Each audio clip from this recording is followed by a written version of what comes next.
Come on now, fellas! We've got to answer the bell. Now let's go!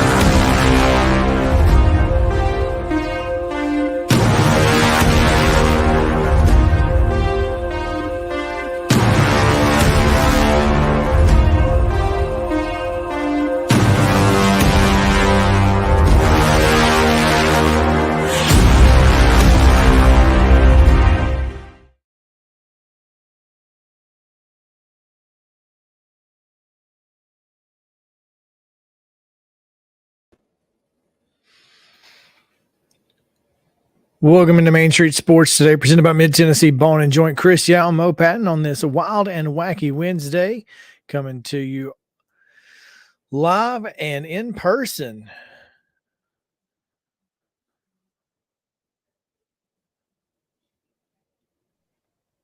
Mo, what's up?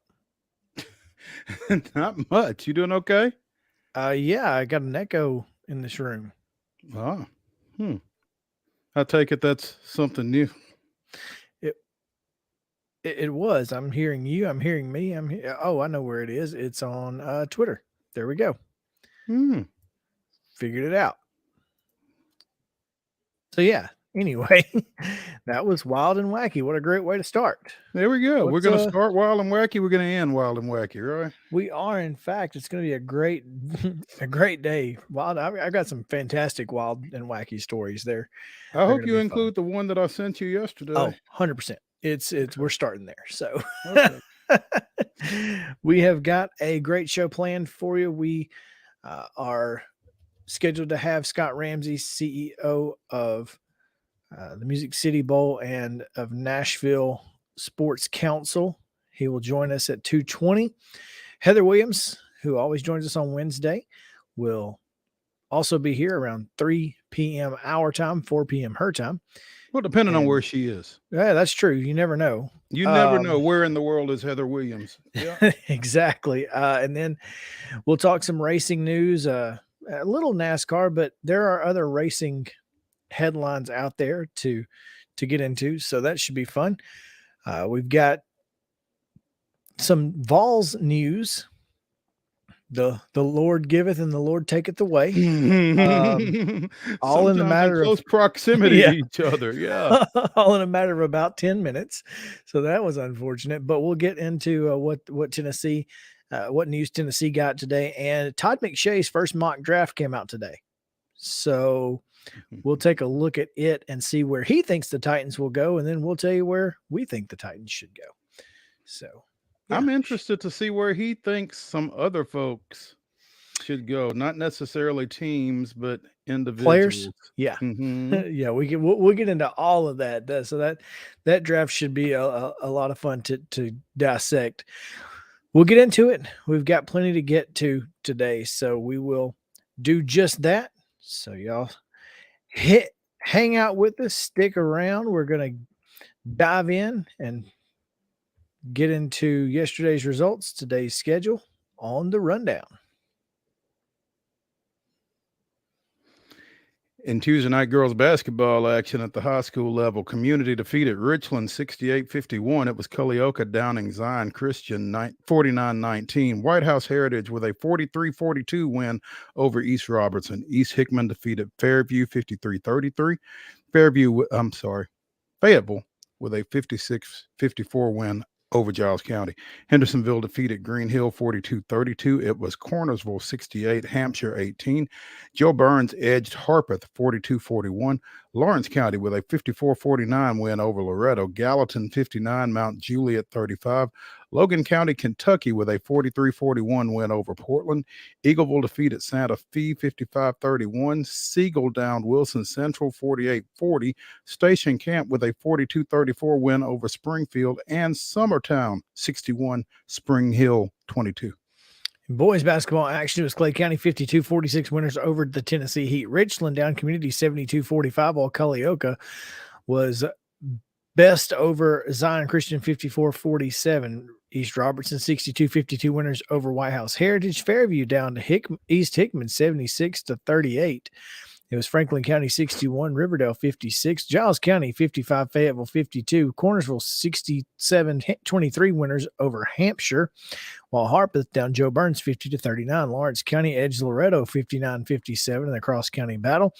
Mount Juliet 48-38 winners over Gallatin. Was Murfreesboro Central Magnet 61, Cannon County 48, Eagleville 63, Santa Fe 53, Wilson Central 40-39 winners over Siegel, Smyrna 72, Glencliff 56, Station Camp 43-27 over Springfield, Spring Hill with an 85-57 win over Summertown, sans Grayson Burleson, kind of a big deal there. Watertown 65-30 winners over Mount Juliet Christian, and White House 77, Merrill Hyde 36. Women's college basketball action last night. It was Austin Peay with a 71-67 win over Murray State. In the National Hockey League, the Edmonton Oilers claimed a 6-3 win over the Nashville Predators. Tonight's short high school basketball slate, a doubleheader. Independence Academy is at Republic. That's a 6 o'clock start. In women's basketball at 5:30 on the SEC network, you can see Central Florida at Tennessee. And at 6 o'clock on ESPN Plus, Houston comes to the Glass House, taking on the Lady Raiders of Middle Tennessee State. Men's basketball action tonight. Charleston Southern is at Gentry Center against Tennessee State. That's a 7 o'clock start on ESPN Plus, and also on ESPN Plus, also at 7, Tennessee Tech is at Lipscomb Academy. No, Lipscomb University. There we go. Yes, well, yes. It's Lipscomb. Yeah. Again, 7 o'clock ESPN Plus. A lot of purple when Tennessee Tech comes to Allen Arena, takes on Lipscomb, and that is your rundown. That's right. The purple and gold will win for sure. Mm-hmm. No questions there. All right. That's your rundown. And we've got our top story today coming out of Mississippi and the capital city down there, where Jackson State has named its new head coach to succeed Coach Prime, and they stayed in-house. Yeah. Apparently this came down last night or yesterday evening after we went off the air, but receivers coach T.C. Taylor has been named to step into the head coaching role vacated when Deion Sanders went to Colorado. Chris, did you know that he's going to coach in the Celebration Bowl? Deion is? I did in fact know that. Geez, that preparation should be interesting from Boulder. Yeah, he wasn't at the pre-bowl presser, which was kind of a big deal to a lot of folks, as you can imagine. Because I mean, look, this is a big deal. Okay, the Celebration Bowl is literally the national championship for HBCUs, something that you have been preaching for the last 2-3 years about how, you want to lift up HBCUs, blah, blah, blah, but you can't be bothered to be at the press conference before the national championship game. When you start showing up to national championship press conferences, Deion will start treating you like Nick and calling you Coach Prime. How's that? Sorry. No, nothing to be chest. sorry about at all. This is a misstep on Deion's part. I mean, sure, he's got a new gig and all of that. I get that, but you, if I'm Jackson State, he doesn't coach in this game. Well, no, absolutely. I don't understand why they would want him, or why. One, I understand maybe why he would want to, but I mean, you got a lot of nerve. He wants to because he wants that stage one last time. Sure. And if I'm Jackson State, I don't give it to him. And let's be honest, last year didn't go so well for the Tigers. I mean, is Shadur Sanders going to play in this game? The new Colorado quarterback? Is he in the transfer portal yet? I mean, if he's not, then it's tampering. Technically, yeah, I guess it would be. So there's a lot there. But TC Taylor, who has served the last 3 years as receivers coach at his alma mater, previously coached at North Carolina Central. This will be his first head coaching gig. Again, at NCCU, he was QB's coach and offensive coordinator, helped them to 3 consecutive MEAC conference championships. And can we talk about this first paragraph from Mia Berry? Because I love this line. Ashley Robinson's nationwide search to determine his successor. Well, you got to make sure. I mean, trust but verify, I guess. I mean, and so they looked all over the country and realized that their best option was in the building. Is everything a nationwide search with the internet? It's technically a worldwide search. Well, until you get a coach from Finland, then no, it's not a worldwide search. I mean, technically you could hire a rugby guy from, Australia. I don't know. Well, I mean, it could happen. LSU has made a living off of Australian rules football punters. So, I mean, why not? Yeah. So I do think this is interesting. And I like the hire. I think, especially when you've gone outside the box and you've kind of put your program on a pedestal, you need some stability after what just happened. And TC Taylor gives you that stability. I don't think he's going to go anywhere unless you make him go somewhere. I think that's a big deal. And so, kudos to Jackson State, but, I think TC Taylor is a good option here. I think he's a really good football coach. He's going to surround himself with some good football minds, and Jackson State can utilize the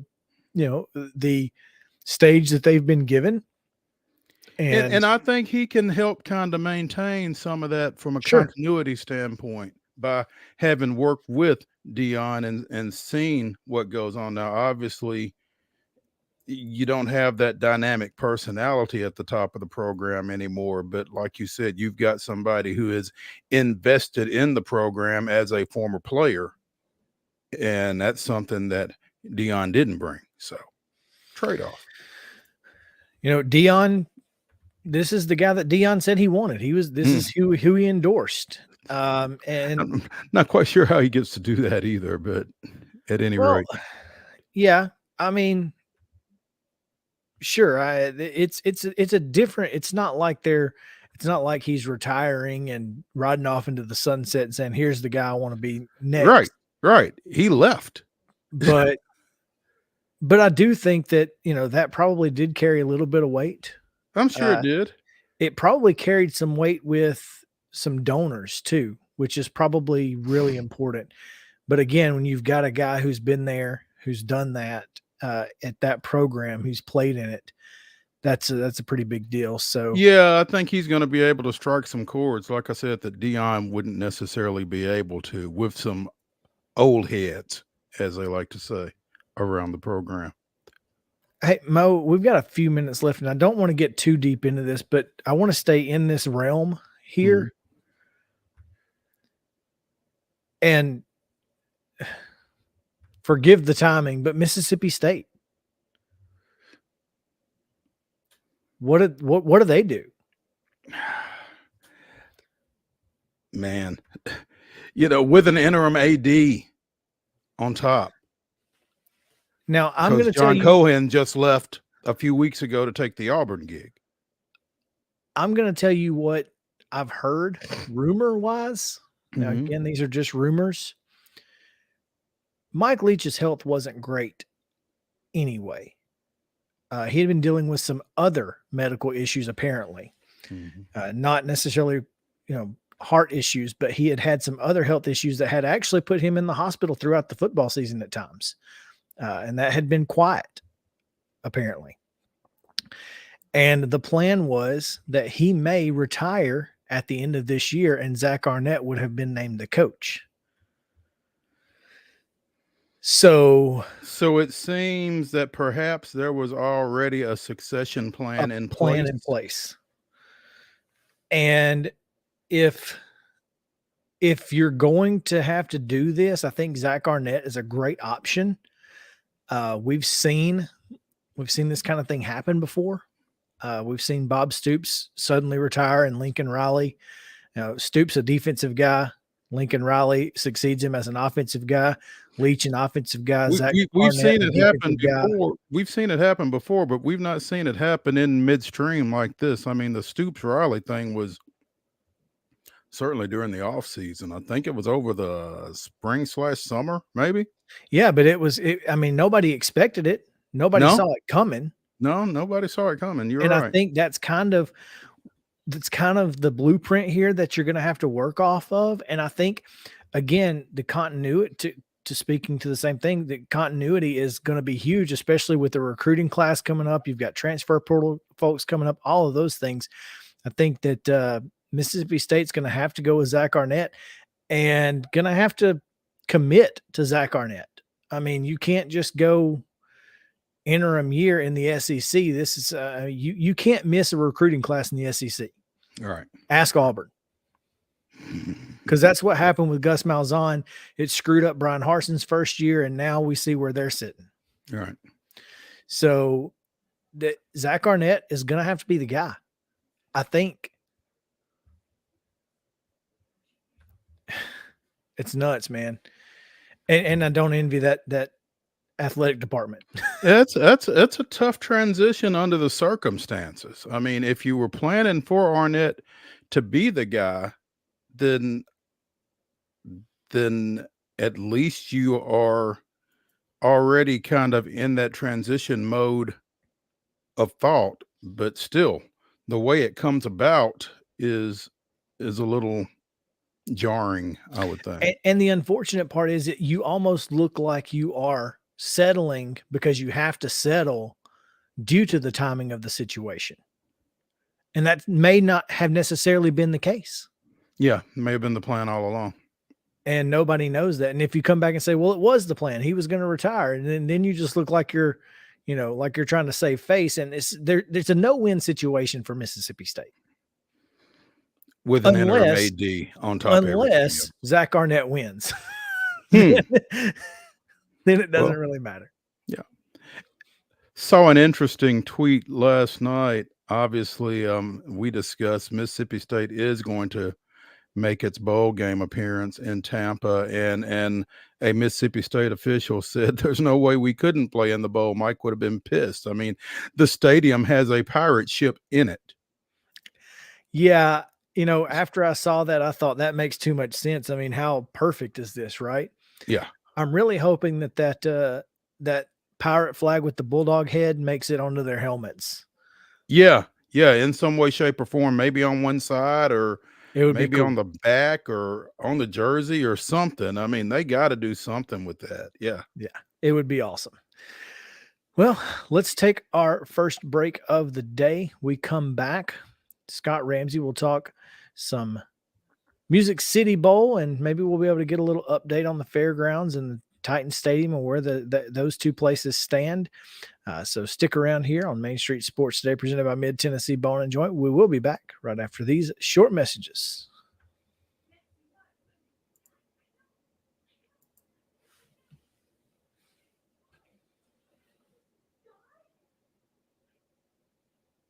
Mid-Tennessee Bone and Joint treats your orthopedic injuries and existing conditions. Our trained physicians will get you back in the game faster. Contact us at 931-381-2663 or www.mtbj.net.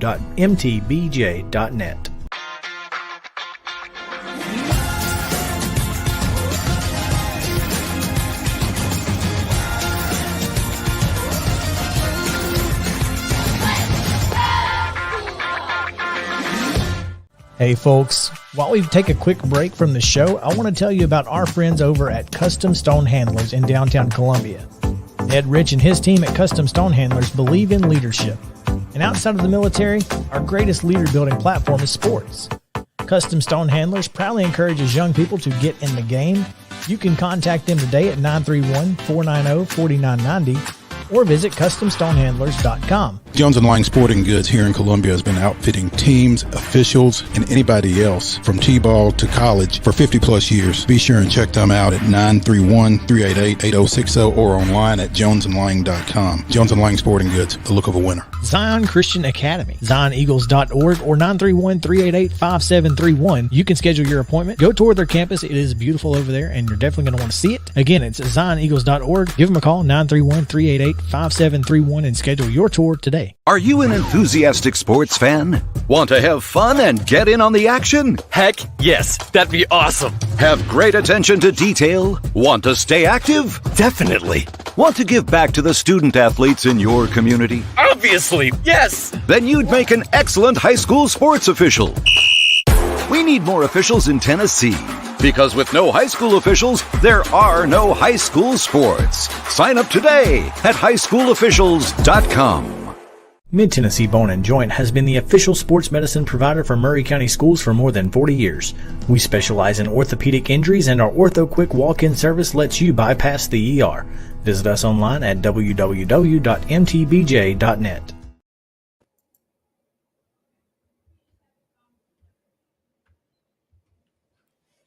Welcome back into Main Street Sports Today, presented by Mid-Tennessee Bone & Joint. Chris Yao alongside Mo Patton here on this Wednesday, December 14th edition. It is a Wild and Wacky Wednesday. We get you the weirdest and wildest news from across the world and Florida coming up here in just a little bit. But before we do that, we have a special guest, and that is Nashville Sports Council's Scott RAMSEY joining us here. Scott, thanks for taking some time. How are you? I'm doing great, guys. How are you? We're doing well, Scott. Appreciate you taking some time with us. I know it's a busy time for you as you're getting geared up for the 25th Music City Bowl on New Year's Eve at 11 o'clock at Nissan Stadium as the Iowa Hawkeyes and the Kentucky Wildcats are coming into Nashville. And they said it would never last, Scott. I know it. They said it was day by day 25 years ago, didn't they, Mo? It's still, I guess it's still day by day, but hey, I mean, this is 25 years, especially in the shifting college landscape. That's a pretty big deal, isn't it? You know, you got to be pretty proud of our city, and not just the bowl specifically, which obviously we're excited about the 25th, but I think sports in general, what it's meant to Nashville and its growth and its prominence as a destination. You know, I think the bowl certainly been a big part of that, especially in that week between Christmas and New Year's. And Mo, you remember when that really wasn't a week with much going on. And now think about the Preds game on Tuesday with the Stars and the Titans Cowboys on Thursday and the bowl on Saturday and a New Year's Eve party Saturday night. And it now will be one of the most vibrant weeks that we've had. So certainly, I think from a tourism and a business of the city standpoint, we're pretty proud of what the bowl has done, and certainly excited about kind of where we're going to go. And you know, you're right. The college landscape is certainly changing a lot, changing probably as we speak. And I think we're positioned as well as any city in the country to take advantage of that. Chris and I are obviously keeping a particular eye on this ball game. Scott will coming in here because we had the good fortune of covering the Wade twins, Keaton and Destin, down at Summit here before they went up to Lexington. And we're keeping an eye on the Wildcat depth chart with Will Levis having opted out of this ball game to see if Destin actually makes his debut at quarterback. You got any insider information for us on that? I have no insider information. I don't think the coach would trust me with that, Mo. But I guess it's probably a good thing given the question we just asked you. You know, that's right, because I'd have to lie to you if I knew something and tell you I didn't. I think that would be an exciting piece of this game, and obviously, you know, I think both teams. You know, you can honestly say we're probably a little disappointed with how the year went overall. I think they had higher expectations, but I think it's two fan bases and two very proud, programs, especially with Coach Stoops and Coach Ferentz and their longevity at each school. We're excited about having them here. And obviously Kentucky fans are no stranger to Nashville, but it's the first trip for Iowa. And we're looking forward to having the Hawkeyes here. Scott, how important is that tie-in of SEC Big Ten, especially now with the way that college football fans are about those two conferences, easily the two best conferences in the country by most standards. And, there's a lot of pride that rides on this for both conferences.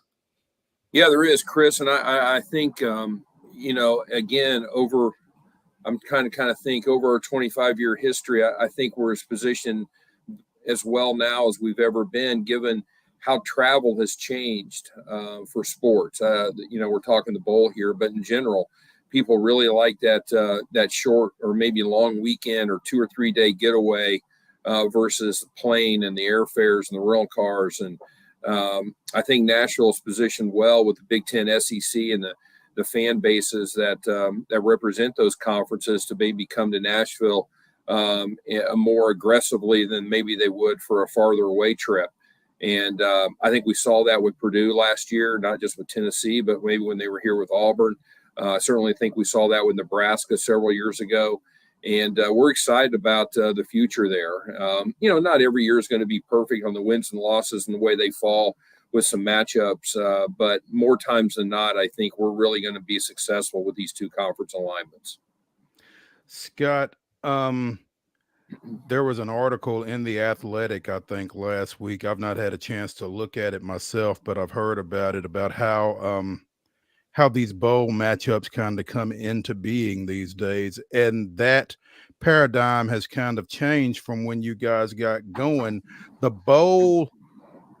The individual bowl people, I guess, aren't as involved in creating these matchups as they used to be. How has that changed the way y'all go about your business now? No, you're right, Mo. It's changed pretty dramatically. When we first started, it was the best way to describe it was you just bought your way into a draft and you got slotted at 5th, 4th, 3rd, 6th, wherever. And that's where you picked. And it was your pick and you picked. It got pretty stale pretty quick. I think, after a few years of that, you saw a lot of repetition, a lot of repeat trips. And I think in the way we do it now, especially with the SEC, with the pool, while the conference ultimately has probably the ultimate say in assignment, that's not to say they don't work with us on what works well this year. Let's do the best we can to kind of at least over a 3-year period, give the players and the schools different cities to participate in.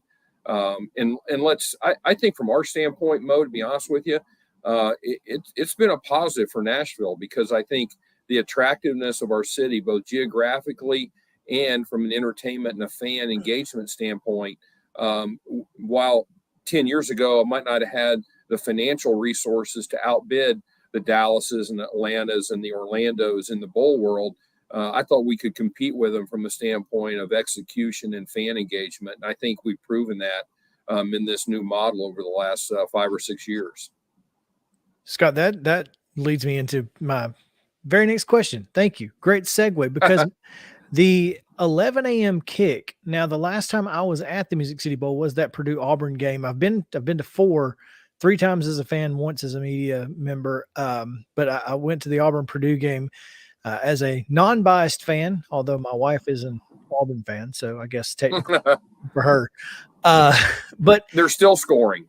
They really are. I mean, my goodness, that was the craziest thing. But with it being an 11 o'clock kick and the playoffs that night, how does that change? Because I remember the concert before the game, and there's a lot going on ahead of time. Does that change what you guys do as far as fan engagement, or you just start a little earlier? Well, I'll throw a couple things at the answer to that question, Chris. First and foremost, every year is different. And this year is different from the perspective that 11 o'clock is probably on Saturday the best spot we could have landed in once the NFL schedule came out with the Titans Cowboys on Thursday night. And we still have natural grass in Nissan Stadium that's very dormant in December.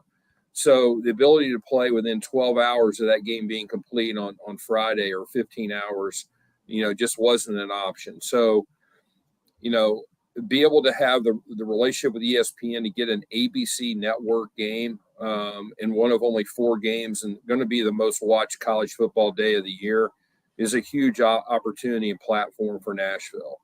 At the same time, it creates a little bit of a challenge when you're marketing to fans to come, when you've got the Dallas Cowboy fan base that had 6 months of advance notice to kind of come to Nashville and set on Thursday, fill up the hotel rooms. And then on the backside, you've got a 200,000 person New Year's Eve party on Saturday night that's kind of already booked in.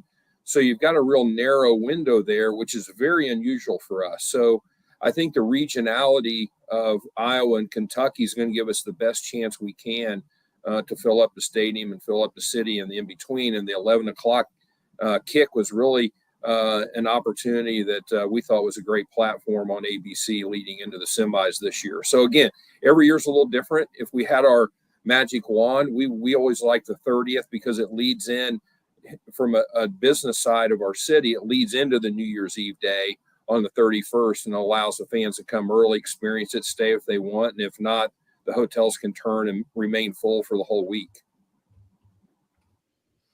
Makes a lot of sense. Scott Well, that's Ramsey. the first time I think I've ever made sense then. I'm 1 for 1. Hey, we'll take it. And no, I doubt that to be the case at all. Scott Ramsey with the Music City Bowl joining us here on Main Street Sports Today, presented by Mid-Tennessee Bone and Joint. Again, Iowa and Kentucky, 11 a.m. on New Year's Eve at Nissan Stadium. Scott, I don't know how much attention you pay to the on-field stuff of these ball games with everything else that you've got going on that's expected of you. I mean, do you get a chance to actually enjoy the game itself from year to year?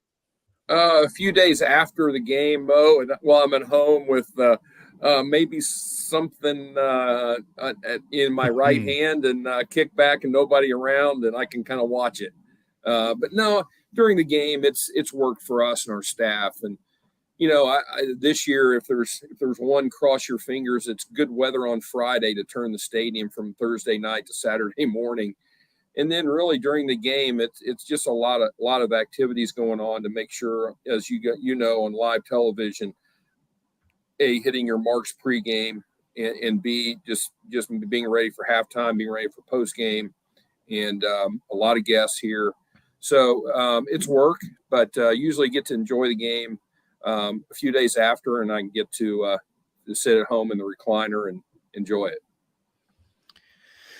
What are some of the things, or how has the Music City Bowl, Scott, helped you and the Nashville Sports Council be able to pull off some of these huge events that you guys do now every single year? Big Machine Music City Grand Prix, SEC men's basketball tournament. You've got SEC Media Days coming up.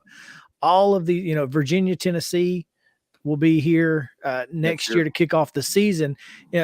This is the 25th TransPerfect Music City Bowl, and you have to kind of give the credit to this bowl that puts you guys in a position to learn on how to put these events on, right? Well, I think it's broader than that. I think it's just our city. I think our city is, and I know everybody would say this in whatever city you're in, but I would go to bat for Nashville, that I'm not sure there's a city that works together better than we do. And when I say that, hopefully when you come as a fan, you just have fun. You go to the game and you have fun. But behind the scenes, the police, the public works, the public sector, the private sector, working together, not just raising money, but all the resources necessary, from volunteers to transportation to hospitality, and then really kind of working strategically, Chris, to schedule those out. There's not many NHL teams or NBA teams that would give you up a whole 8 days for a 12-year run with SEC men's basketball in the last 3 weeks of the regular season and say, we'll go on the road because it's good for the city. So we work together well. We strategically plan out the events we're going after. And when we do that, we all pitch in and make sure the events are a great representation of our city and people have a good time. It builds your reputation and they want to come back. And in the end, it's a small industry. And I think that has really built time and time again over the 25 years. And really now we're poised with the new enclosed stadium coming online that we're hopefully going to be able to have the chance to host some of the largest sporting events in the United States and world. When you talk Super Bowl and national championship game and men's Final Four and some of those kind of things that we weren't able to host because of facility limitations. So it's exciting to see where we are. And I think it goes to the unity of our city. Well, that's a lot of what we wanted to talk about, Mo. Oh, absolutely. And, Scott, as you talk about the new enclosed stadium and some of the possibilities that would come along with that, we were fortunate enough during SEC Media Days to have Bill Hancock on of the college football playoff. And he said that if that were to be the case, that Nashville is absolutely on the short list of hosting a national championship game, that type thing. What impact would that have on the Music City Bowl? I mean, would you do both at that point?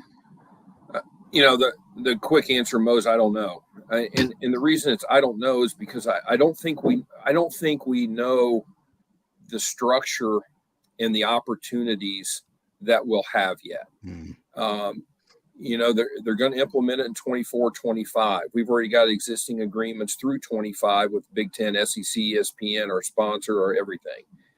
Will we modify those? Maybe, maybe not. But for 26 and beyond, I think then it's what's our opportunity? Can we compete for a quarterfinal game, a semifinal game? Can we compete just for the national championship game?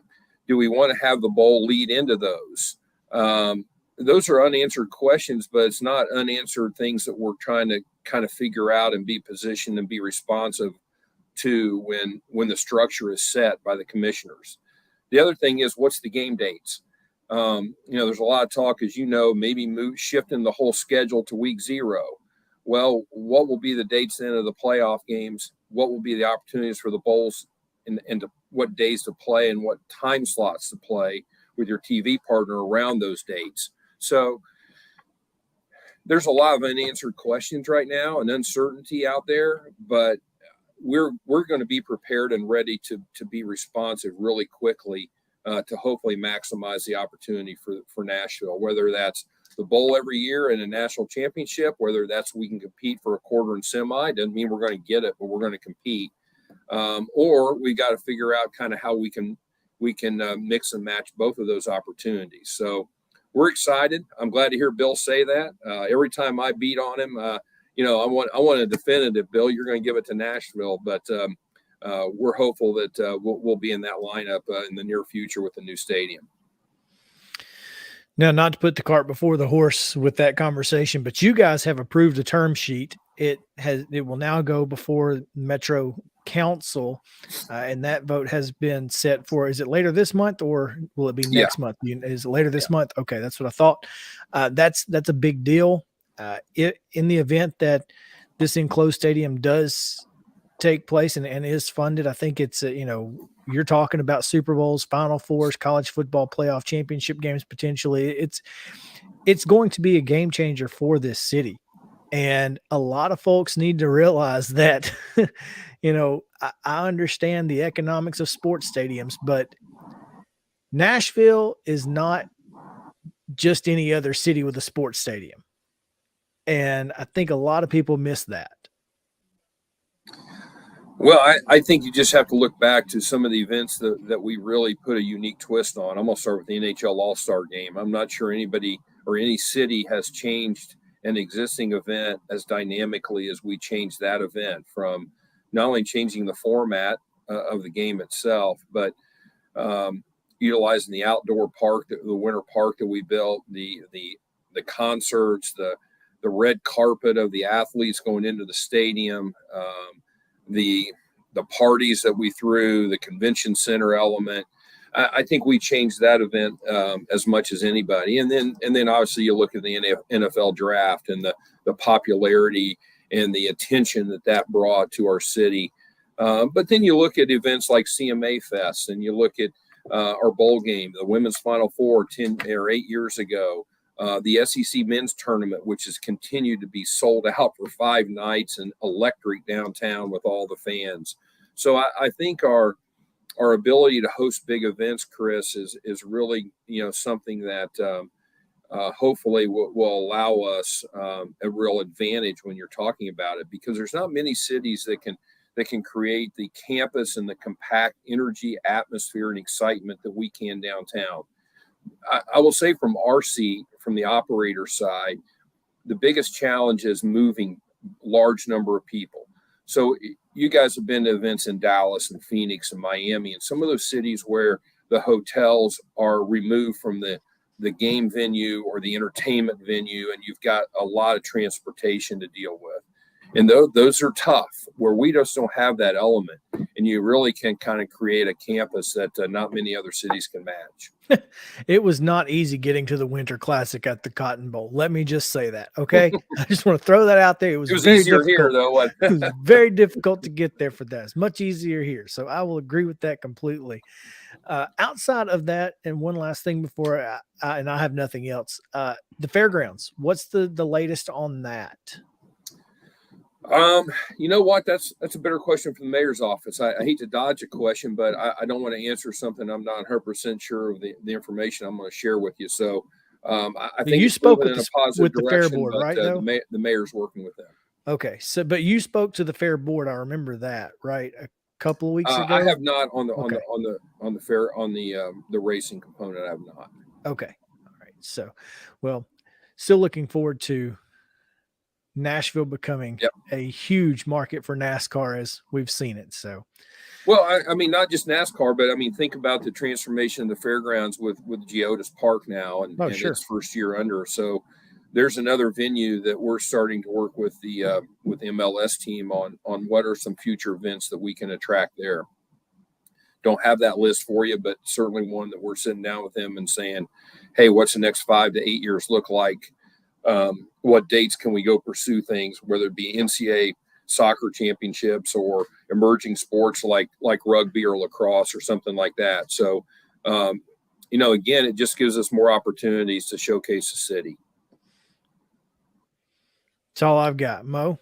Scott Ramsey, Nashville Sports Council, Music City Bowl, New Year's Eve, 11 o'clock, Kentucky and Iowa, matching 7 and 5 marks, getting after it. Scott, appreciate you taking some time with us this afternoon. Thanks, guys. Good to see you. Merry Christmas. Thanks, you too. All right, we'll take a break here. When we come back, we will get into the mock draft of Todd McShay. We'll talk a little bit of VOLS as well. So stick around here on Main Street Sports Today, presented by Mid-Tennessee Bone & Joint. Be back after this.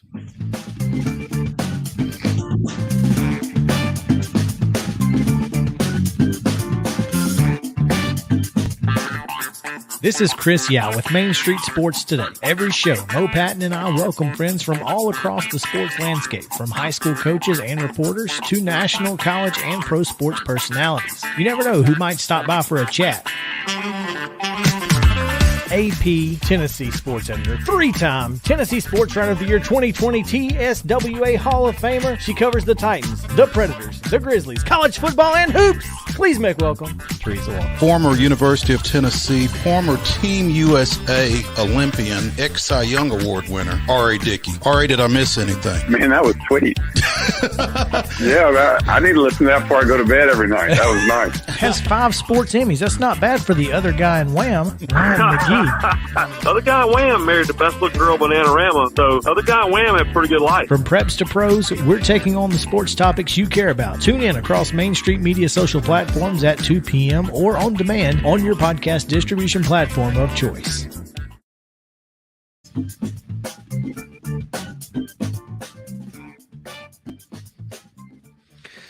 Welcome back in Main Street Sports Today, presented by Mid-Tennessee Bone and Joint. Mo Todd McShay has put out his first mock draft, and he has the Titans drafting 22nd. So there's that. So he has the Titans in the playoffs, I mean, they're going to win the division I mean, You it's sound awfully almost sure of yourself. well, I mean, there's no way they're going to lose out. I mean, let's be honest. Okay, maybe they could. I almost wish they would. Let's be honest with that. I mean, if I'm being honest, I kind of wish they would lose out, but neither here nor there. I will preface this conversation by telling you that I cannot access said mock draft. So, well, just be aware. Ask your questions then. Who's number one? Who's picking number one, and who's got the and who, Houston who Texans. Are they taking?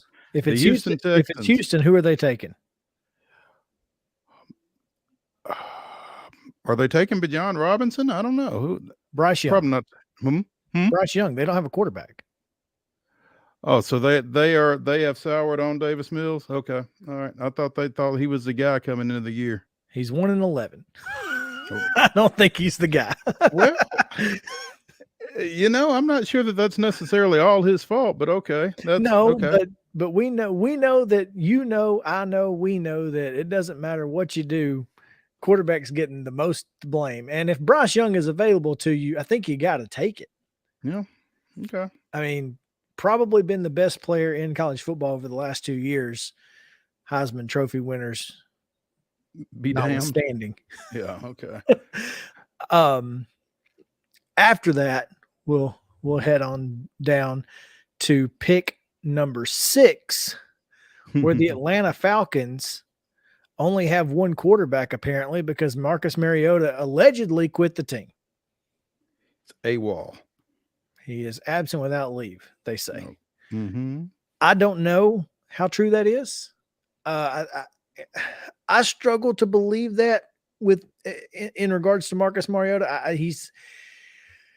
I don't feel like he's that kind of guy, but also the Falcons organization is so screwed up that he might just tell them to kiss it.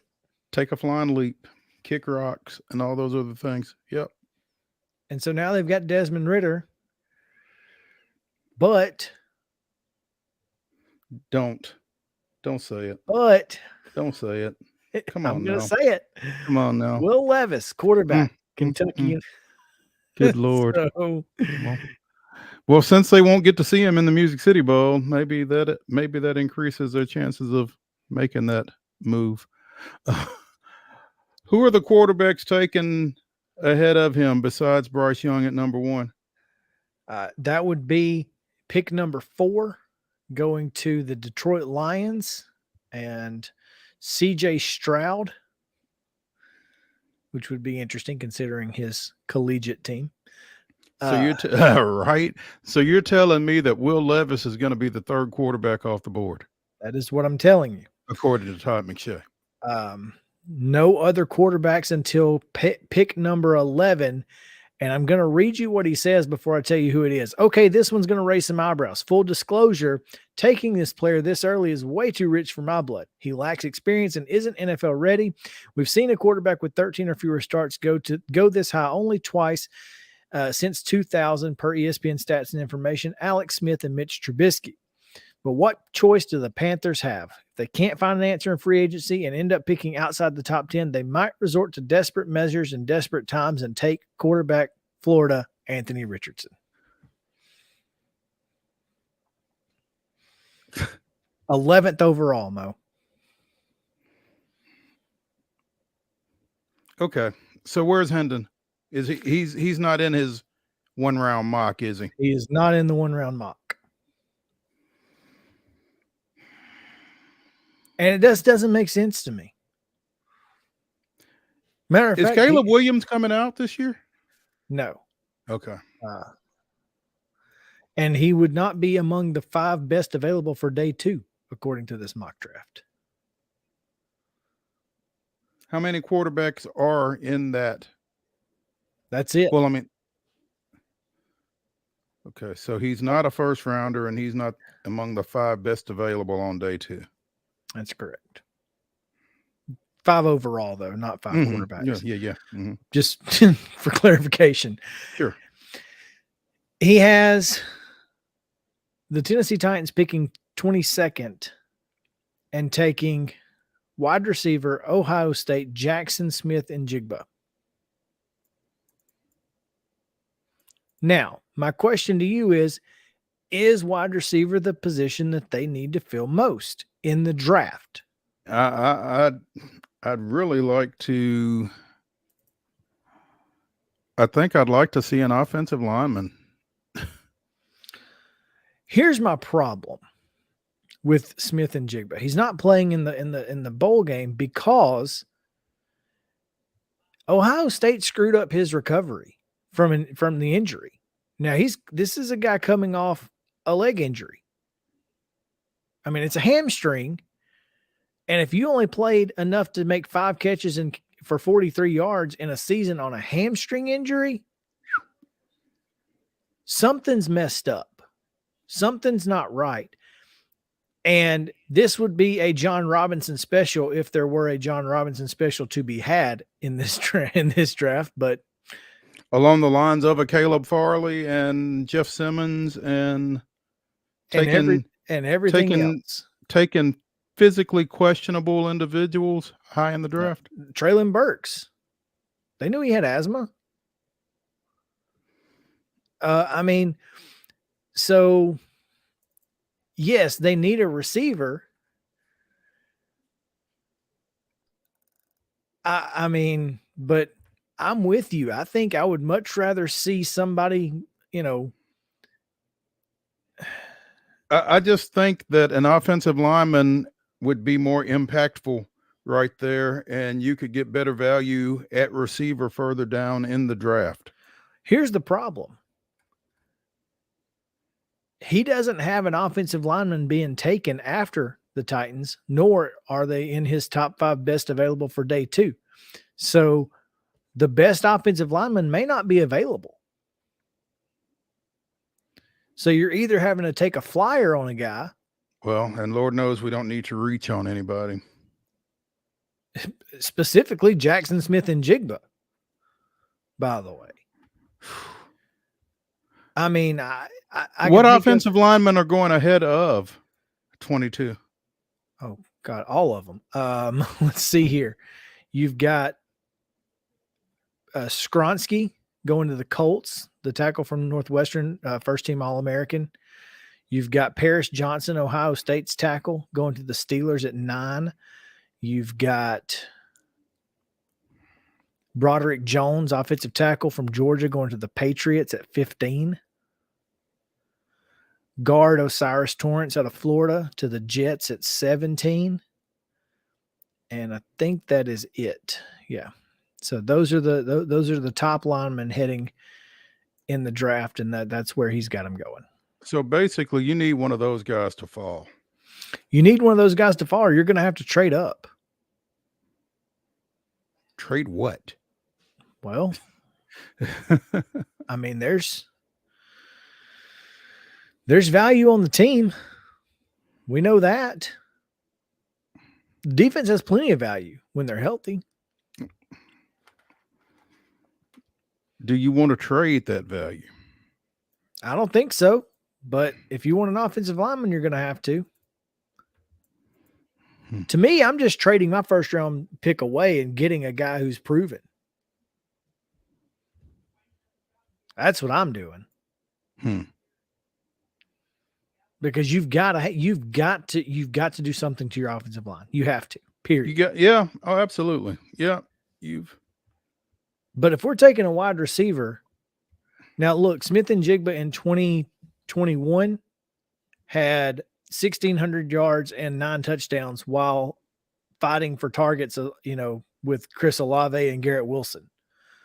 So both of whom are doing some pretty good things at the next level right now. He's pretty good if he's healthy, but we're really gonna waste a first round pick on a guy with a hamstring injury. We saw that we're asking if he's healthy. AJ Brown and Julio Jones couldn't get over their hamstrings last year. Neither one of them. I don't have faith in the Tennessee Titans strength and conditioning staff to be able to get them over it. All right.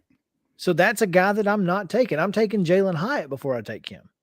Yeah, it's tough to really embrace taking anybody who has any kind of health issues.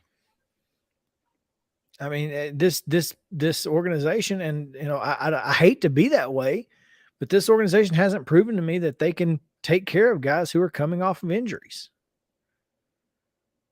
Jeff Simmons being the exception to that, and he's struggling right now, but that has nothing to do with what happened 5 years ago. No. So Will Anderson going third to the Bears could be their next Brian Urlacher. Bijan going to the Eagles. Man, can you imagine Bijan, Hurts with that receiving core? And Smith and AJ. Yeah.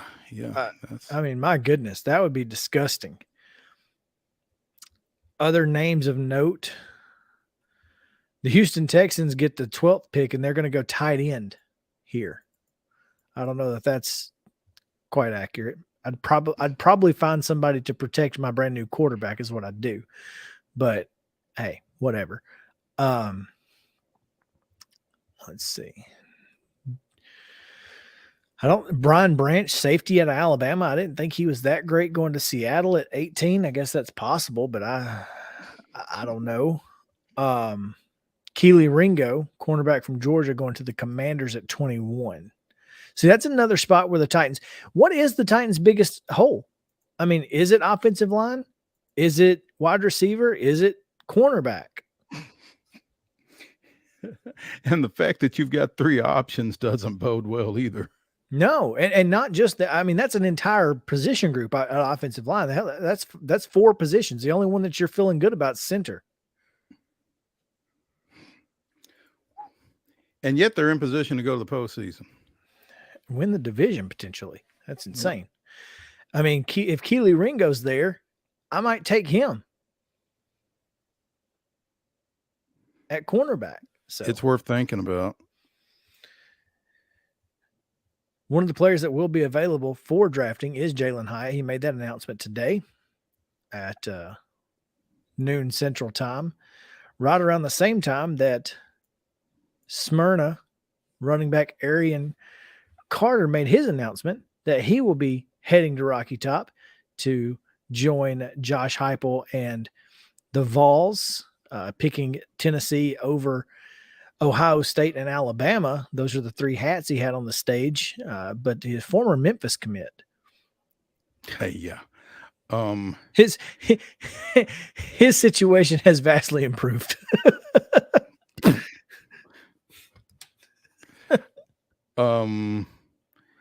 Now he's going for defense, right? I don't know what he's going to do, but wherever he wants to play, he can play. Right. But yes, I think he is probably going to end up playing defense. I don't think he's going to be a running back at Tennessee. I wouldn't think. But I can tell you this. He's a great athlete who can do a lot of different things. And I'm excited. And at a high level. I'm excited to see him up on Rocky Top for sure. It's going to be and again, this is the who was the other guy that they just that Tennessee signed, a 4-star guy. They've had a bunch. I mean, I'm not sure. There was hold on. I've got it right here in my Twitter notifications because I responded to the tweet there, but let's see here. Oh, Caleb Herring out of Riverdale. He's been committed, I thought. Well, my point being, where I'm going with this is, we talked to Josh Heupel. We listened to him say, I'm building a fence around the state of Tennessee. And by God, it looks like that's what he's doing. And you take in not just these guys that are coming out here in the next couple of years, but again, we talked about the early offers that Columbia Central sophomore Jaravius Howard and Mount Pleasant freshman, Jaravius Hall and Mount Pleasant freshman Jaden McClure got last week. I mean, they are extending down or out into those sophomore and freshman classes as well across the state. So I'm looking forward to this. I think Josh Heupel is doing a phenomenal job so far. Top 10 class right now, composite score, and I think that's a huge accomplishment. But also doing it with in-state guys, right, which is a massive deal. Jalen Hyatt, like I said, will be going to the NFL, but I got a feeling that this offense can find somebody to pick up that slack. So they might already be there. And it's probably already on campus. That's right. All right. We will take another short break here because Heather Williams is standing by. We will get to her right after this on Main Street Sports Today, presented by Mid-Tennessee Bone and Joint. It's Wild and Wacky Wednesday. Stick around.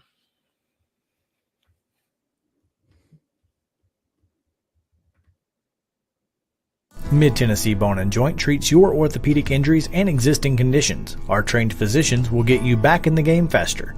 Contact us at 931-381-2663 or www.mtbj.net.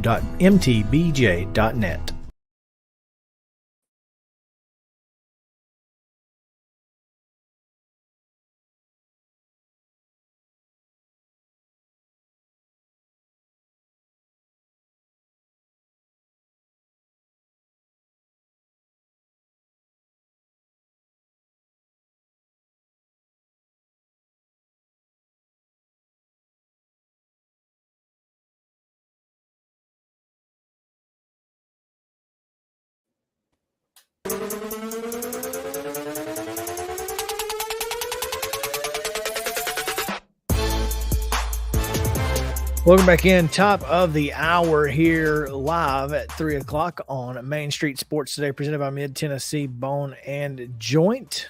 It is Chris Yow and Mo Patton here coming to you live and happy to be here.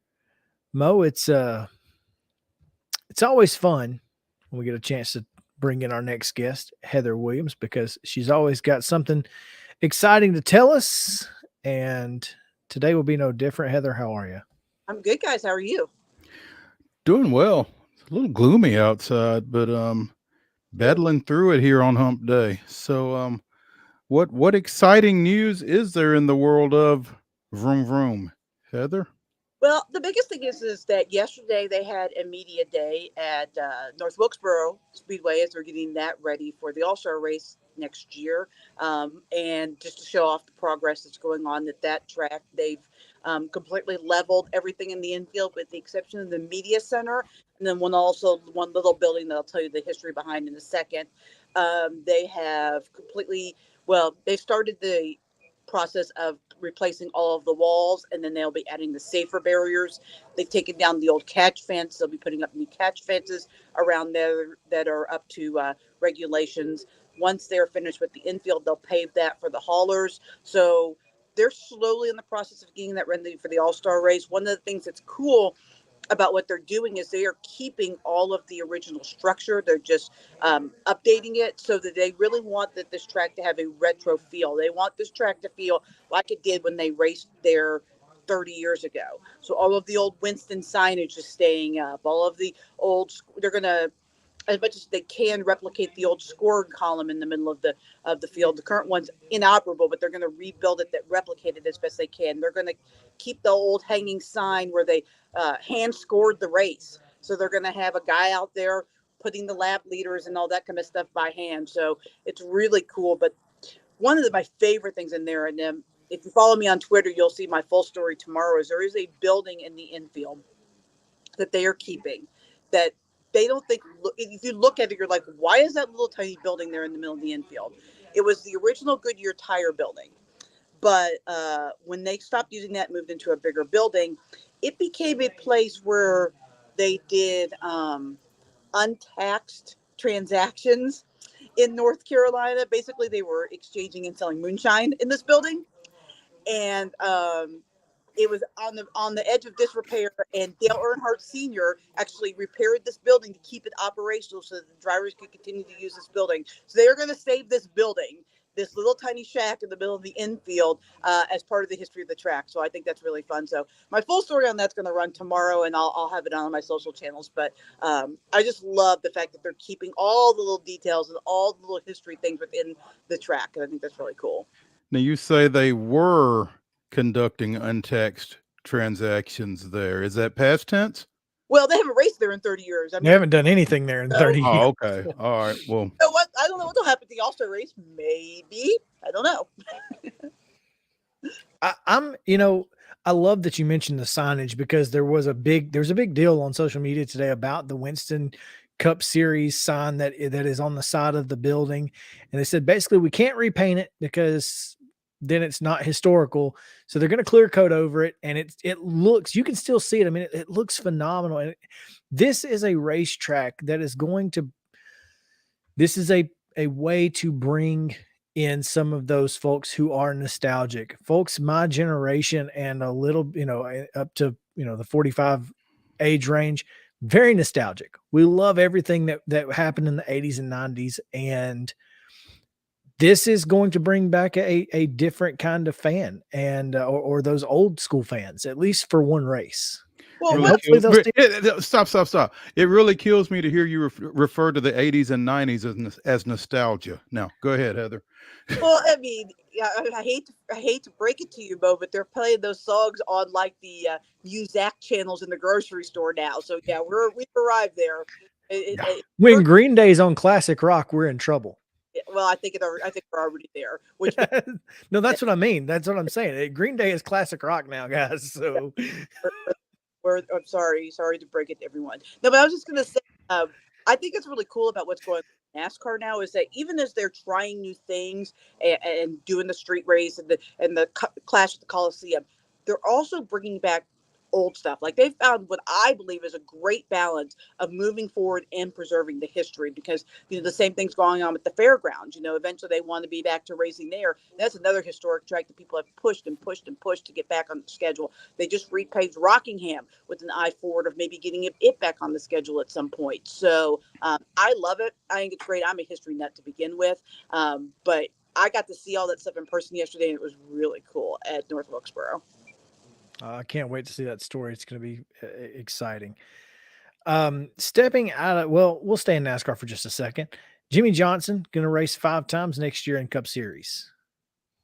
Yeah, not unexpected considering he bought into a team and is now part owner. I mean, he's always said that he wanted to come back and race some NASCAR and just, play around at the tracks that he really enjoys. So now that he's the boss, he can do that whenever he wants to. And I think, having him on that team. So Marty Gallagher buying into Petty Motorsports and becoming Petty GMS a year ago really started the elevation of that team into a legitimate contender for wins.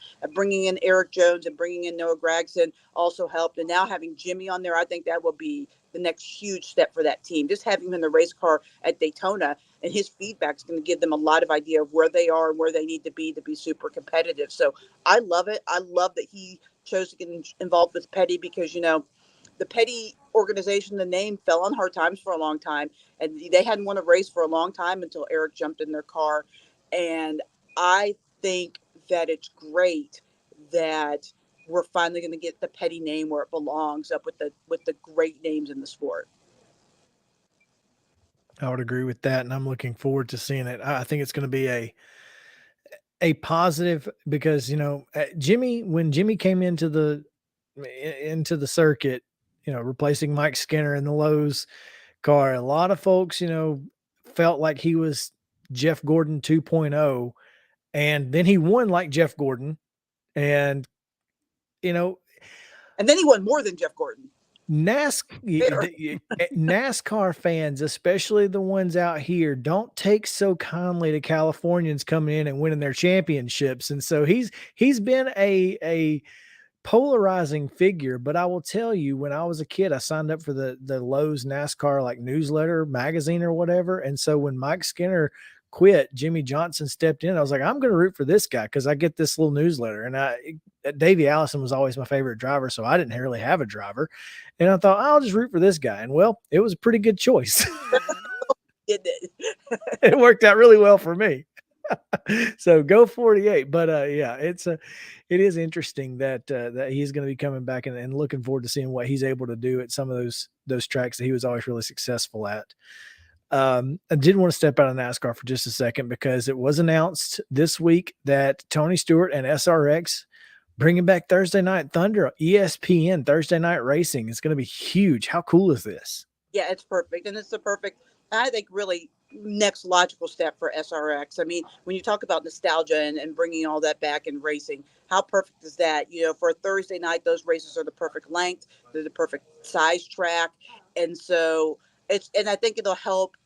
You know, a lot of times racing is competing against college football, against pro football, especially later in the season and earlier in the season. You know, they're competing against baseball and some other things. So on that Thursday night, you know, there's not a ton of other sports going on that they'll have to compete with. A couple of NBA games, maybe a couple of college football games, but less competition. So people will get exposed to Tony Stewart and Bobby Labonte and Elio Castroneves and Tony Kanaan and some of the guys that run in that series. And I think that is great just for racing as a whole, because it opens up a whole new audience to racing that maybe didn't or don't get a chance to watch on the weekend because they have other things that are more important to them, like the NFL or whatever. Now, ESPN getting back into motorsports is kind of a big deal, and I think this is the logical next step for ESPN if they want to be in it, you know, in motorsports at all. This is the best way to do it without committing to, you know, a whole lot of time. Well, and I've heard some rumors that they are interested in jumping back into NASCAR. I think that you will see that the next NASCAR TV contract, while it will be very centric still on Fox and NBC, because I think both of them are very happy with their agreements, and I think NASCAR's happy with both of them, that you might see ESPN jump in and maybe take over the Truck Series or something like that, because I think, you know, I know that they want to get back into motorsports. I know that they were working on trying to do their own broadcast for F1 rather than just take Sky News, which is basically what they do now, and rebroadcast it. So I know that they've been looking at a couple of different things as far as getting back into motorsports. And as you mentioned, I mean, this is an easy kind of toe in the water to see how it works out before they start expanding their horizons some. Maybe they'll put it on the Ocho or something. Who knows?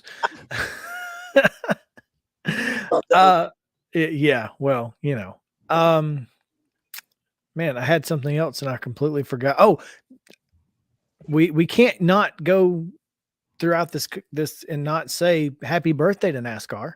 Yes, today, 75 years ago today, was the beginning of the meetings on the beach with Bill France Sr. and all the guys that he brought in to start trying to form NASCAR. There was a couple days worth of meetings on the beach before they finally came to an agreement. They started racing in February of the next year. So next season will be the 75th anniversary season of NASCAR. I'm going to have a small piece tonight you can look for on my socials late tonight, because it'll be my late shows about today being the 75th anniversary of the start of what would eventually become NASCAR. Because it's just amazing. It's just amazing that, you know, 12 guys in a room on the beach came together and started to sanctioning racing, and the vision that Bill France Sr. had, that if we brought everybody together and sanctioned them, that where this sport can go and what it's become, it's crazy to think about. There's no question there. So, wow, 75 years. Yeah. That's almost as long as Red Farmer has been racing. Red Farmer, by the way, who's in the hospital. I don't know if you know this, Heather, but he's in the hospital today, and he's dealing with some stuff, but he's in good spirits, and said, you know, he said that, you know, he's getting ready to get out of there. He's got double pneumonia, but he said, I got to get out of here. I got to get ready because is it the Ice Bowl? Yeah, the Ice Bowl's coming up. So he's got to get ready and get back out there. So yeah, Red Farmer. Depending on what day it is how old he is. Yeah, right. He interviewed him before he went into the Hall of Fame, actually, because he got elected during COVID, so there actually wasn't a ceremony, but I got a chance to do a Zoom with him when he was elected, and boy, he's a character. I wish I had like a 30-minute special just to talk about him and listen to him tell stories, because if it's happened in racing, he's seen it, he's done it, he's been there. And I wish him well, get out of the hospital soon, because gosh, there's not anyone that has more passion for the sport than he does. No, there isn't. And I can remember, this is a true story. My granddad and he were close friends, and I can remember getting to the Long Lewis F97 super modified, and just, getting in that car for the first time is just probably a 4 or 5 year old kid. It's a different world. You're just like, man, this is so cool. And he was happy to let me get in there and play with all the buttons and all the things great dude, loves the sport. And we wish him speedy recovery, and look forward to seeing him back out on the track here soon. And we are what, a month and a half away? Yeah. How crazy is that? It seems like just yesterday the season ended, Heather. It's one of the shortest off seasons in sport, but yeah, the Clash is the beginning of February, so we're not that far away from that happening. And then 2 weeks after that, because they will do the Clash, and then they take the week off for the Super Bowl, and then Daytona 500. Here we are. Racing is literally around the corner, and that freaks me out. A lot of work to do between now and then. There is no off season, huh, Heather? No, not really. And especially when they're talking about running exhibition races now in the off season next year, or in a year or two, as the owners want to do to try to make more money. There literally will be no off season at that point. Good luck. Buckle up. Yeah. Well, nice. Well done, Mo. I think that's well done. Heather Williams, WCYB-TV, joining us here and talking some motorsports. We don't say NASCAR anymore, because SRX and all the other things that are going on. We'll just say motorsports. And we appreciate you taking some time. Looking forward to those pieces. Make sure that you are following at WCYB_Heather on Twitter to see those. See you next week, Heather. Yeah, always fun to talk to you guys. Thanks, Heather. Hey, Mo, just saw a tweet from our friend of the show, Mitt Winter, the NIL attorney. Mm-hmm. A new bill has been filed in South Carolina that would allow Division I schools generating at least $50 million in athletics revenue per year to pay football and men's and women's basketball players stipends based on their time spent on the sport. So basically, South Carolina and Clemson. But interesting, huh? They could pay football, men's and women's basketball. Is that right? Football, men's and women's basketball. That's it.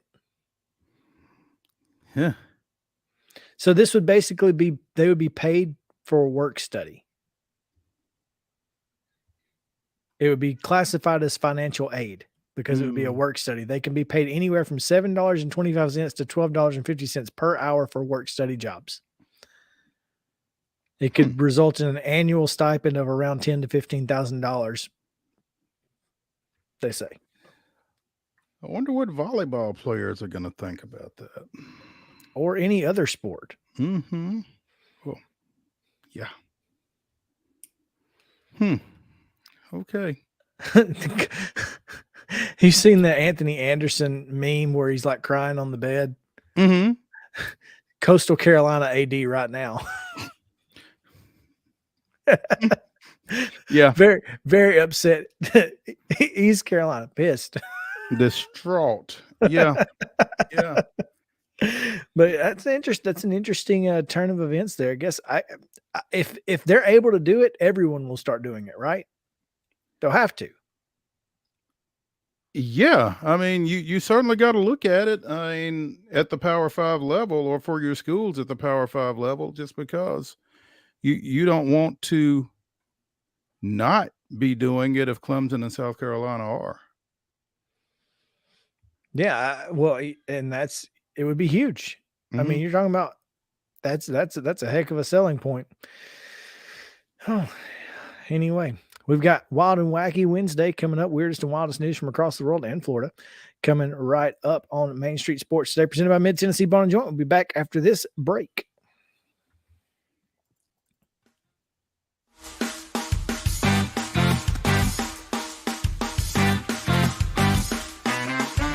Mid-Tennessee Bone and Joint treats your orthopedic injuries and existing conditions. Our trained physicians will get you back in the game faster. Contact us at 931-381-2663 or www.mtbj.net.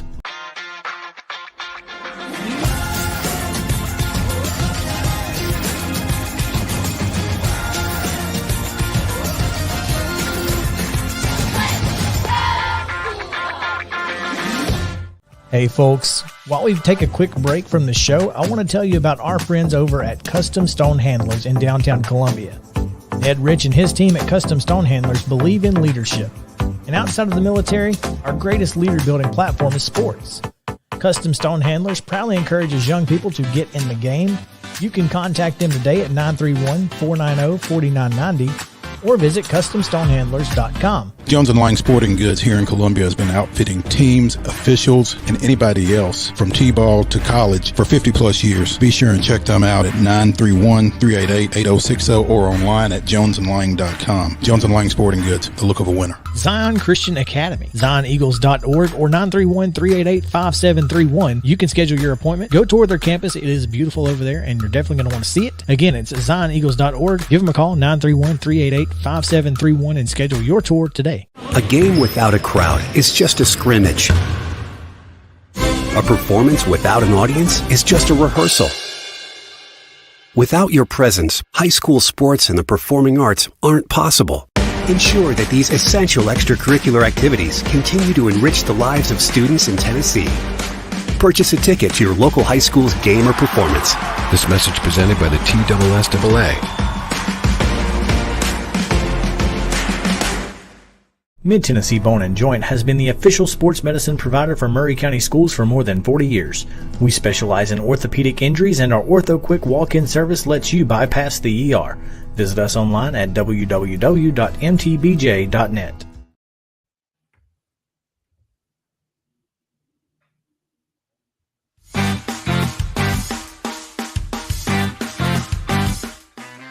All right, it's Wild and Wacky Wednesday, and we are getting right to it. Wild and wacky it is. We start in Nashville, Mo. Oh, my goodness.